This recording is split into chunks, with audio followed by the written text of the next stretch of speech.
MotorWeek is made possible by Rock Auto and Tire Rack.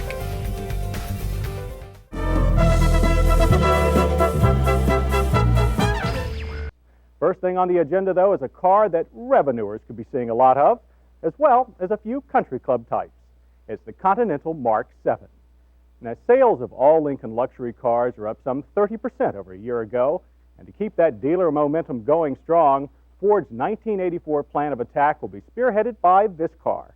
It's the Mark VII LSC, or Luxury Sports Coupe, and it's one of the most striking Continentals ever. It signals a return to the sporting image of Lincoln's first touring coupe made some 43 years ago. It brings back memories of the moonshine-running hot rod Lincoln. But even though it's American in heritage, the new Continental is something else, too. Its style this time is far more international. What Ford did was look to Europe for their definition of luxury and discovered that excellent road manners are just as important in an upmarket model as ear-bursting stereos and cushy trim. Ford has embraced much of that Euro-think in the luxury sports coupe version of the Lincoln Continental Mark VII, making the LSC as stimulating to drive as it is stylish. Compared to the standard Mark, the LSC incorporates larger front and rear stabilizer bars, quick, high-effort power rack and pinion steering, and fat, sticky Eagle GT tires. The front suspension incorporates struts with lower control arms, while the rear is a conventional solid axle with trailing links. But the key to good handling is the unique Goodyear airbag springs that can be tailored to retain a smooth ride with excellent cornering response. Through our low-speed slalom, the Connie understeers and plows only modestly, with less body roll than expected. You can reach the live axle's limits rather quickly and lift the inside wheel, but the light rear end continues to track fairly well, thanks in part to the optional posi-traction rear end. It allows a fine, above-average switchback speed of 44.4 miles per hour. With only 2.5 turns lock to lock, the LSC literally jumps into a high-speed turn. The Mark VII has some of the best accident avoidance abilities of any overstuffed car on the market. And though the Connie feels much slower, its 3,770 pounds of bulk move off the line smartly. Combined with solid low to upper mid-range torque, its 5-liter V8 4-speed overdrive automatic combo managed a quite fast 0 to 60 time of 9.7 seconds. It would have been faster if that speed hadn't coincided with one of the transmission's crisp shift points. The quarter-mile run of only 16.8 seconds at 77 also drew more than a few raves. To complete the performance equation, all Mark 7s sport 4-wheel disc brakes. Stops from all speeds were short and sure, with a scant average of only 117 feet from 55. But like all other modern Ford rear-drive cars, the nose does a deep dive and the tail a high rise, with shuttering rear axle tramp. No hint of back-end swing around, though, and the front wheels refuse to lock up without Herculean effort. Along with the LSC's obvious performance, there's a lot more and a lot less to the Mark VII than any of its predecessors. This Lincoln is 15 inches shorter and 250 pounds lighter than last year, but the fraud of a spare tire on the rear deck is still barely there.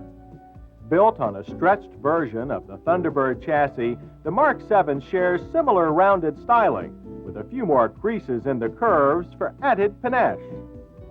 Like the Bird, the aircraft-type doors curve into the roof and include integral rain gutters.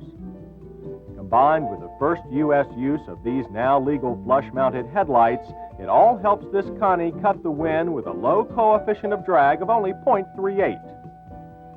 While the standard $22,000 Mark VII's interior is trimmed in real walnut, the $24,000 LSC is far more businesslike, with various tones of silver gray and charcoal, a very macho European look that will be considered too dull for old-time Lincoln buyers.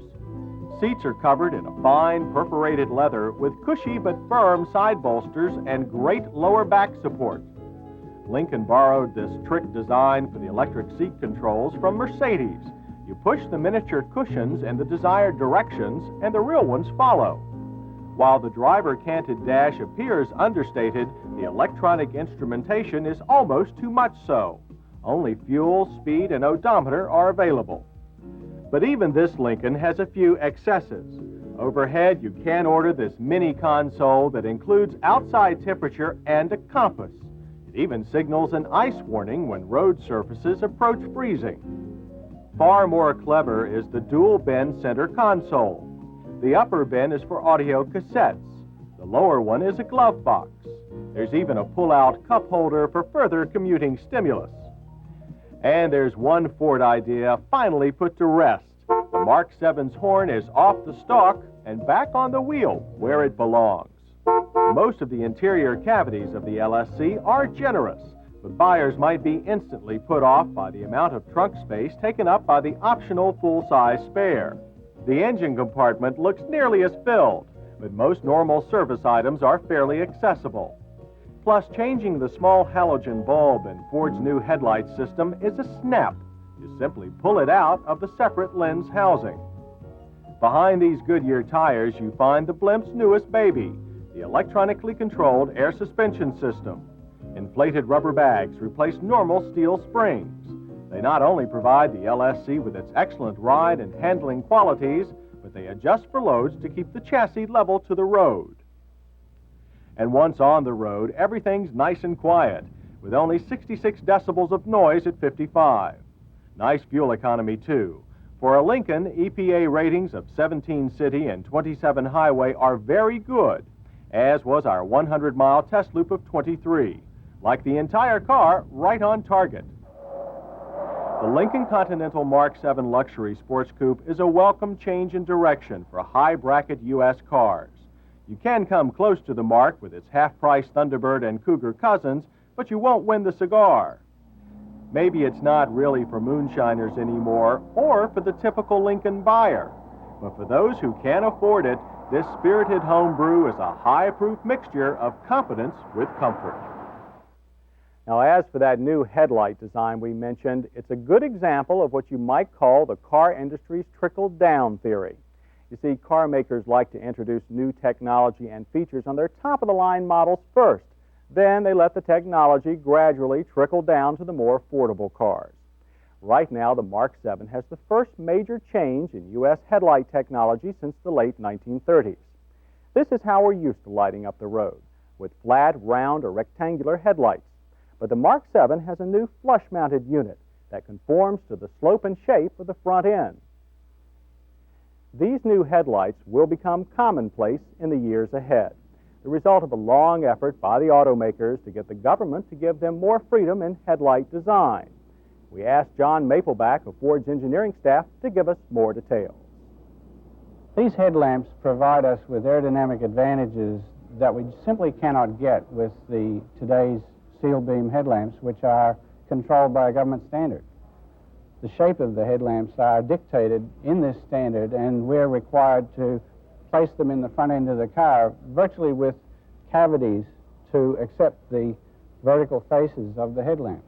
This headlamp merely removes those design restrictions that would allow us to put in a shape that blends with the front end of the vehicle, that then allows the airflow to proceed smoothly over the front end and give us up to a half a mile per gallon of fuel economy improvement. The material that we use to make the lens of this lamp, it has an impact resistance 20 times tougher than glass. We believe that that will reduce the incidence of stone damage by 90% over today's figures. And the burnout, which is today the most prevalent cause of replacement of headlamps, requires, with a seal beam, to replace the whole unit has to be replaced in the front end of the car. With this particular headlamp, we have a very small bulb, which is the only replacement element that the consumer needs to buy.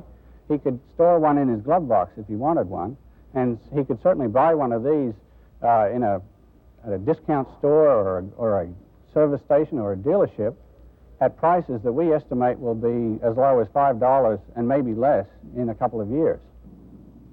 European headlights have featured a replaceable bulb for many years. Over here, the fear of water and dirt seeping into the lens housing is what kept them from being legal. So what Ford has done is to design a thick O-ring gasket that completely seals out the elements, they hope. The new headlight will save gas, but Mapleback also noted that all it takes is one front-end crash and there go most of the savings. The problem is that a plastic lens housing may cost up to 10 times more to replace than this conventional seal beam. Lamp makers say this cost, too, can be drastically reduced if replacement lenses are made of glass. But no matter what they're made of, Ford's new light so far looks like a much brighter idea.